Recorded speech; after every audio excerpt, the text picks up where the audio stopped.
The cult of personality. Greetings, every people, it's your cult of personality here, Toon Critic's name, and Toon's the name of my game, and welcome back to Tooned In, where I tell to you 5 reasons why you should watch this show. And yes, it was only a matter of time before Bojack and I crossed paths. I have heard nothing but praise for this show, as it's apparently one of the greatest animated sitcoms of our generation. It took a little convincing from a few people, but before I knew it, I binged watched this entire thing in the span of a week. With 3 seasons under its belt and a 4th on the way, let's take a look at the critically acclaimed Bojack Horseman.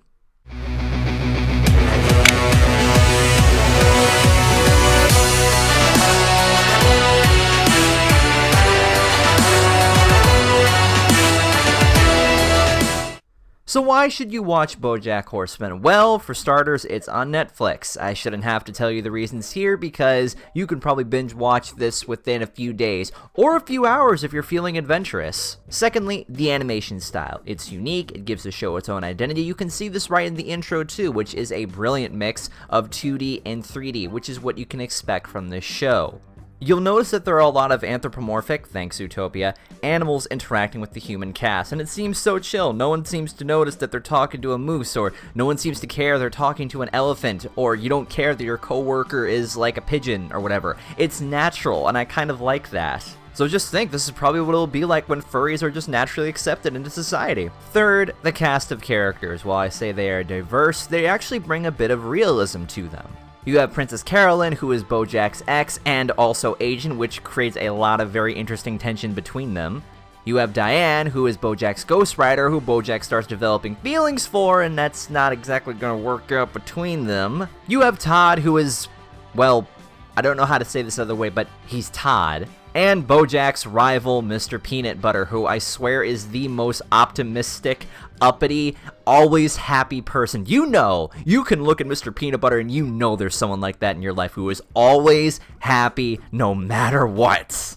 But it's interesting though, because the side characters get a lot of great things going on for them. They get a lot of great interactions with Bojack and also around themselves. They also grow through Bojack. Bojack is the centerpiece, which brings me nicely into the 4th point. Bojack himself. I want to say that they have not picked a better casting choice than Will Arnett for this guy. I mean, first he went from like Lego Batman to this, so this is pretty cool.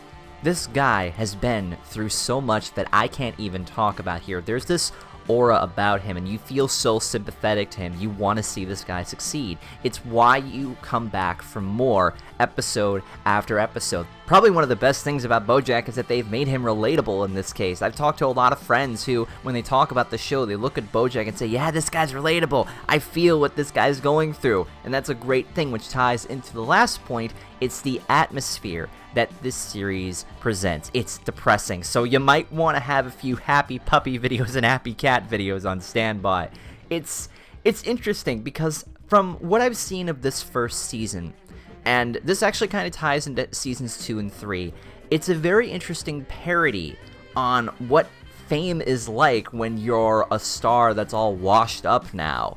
It's interesting to see how characters develop once, you know, their spotlight and, you know, all the fame is gone, their time in the spotlight, their 15 minutes of fame, you know, all of that. It's a very interesting parody of Hollywood. What happens next after that? And it's so depressing to see how some characters just crumble because they don't know what to do afterwards. Maybe this series sort of appeals to the cynical people. Maybe it appeals to the people who don't really know what to do with their lives. Maybe we need a series like Bojack to help us remind ourselves why we're here and what we can do to hopefully improve. The dark comedy is a very strong factor because it helps balances things out, because when things get real, they get real. I definitely recommend this series. You might want to have some stuff on standby though, happy stuff I should say, just in case, because I think Bojack, you don't want to show that to your kids, because I think Bojack is a brilliant example that cartoons are not just for kids anymore.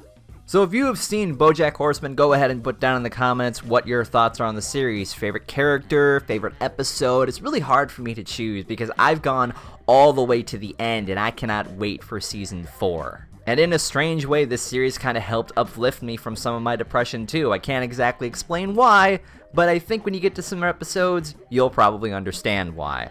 So with that being said, I am the Toon Critic, keeping you totally tuned for your entertainment. Thanks for watching, and stay awesome.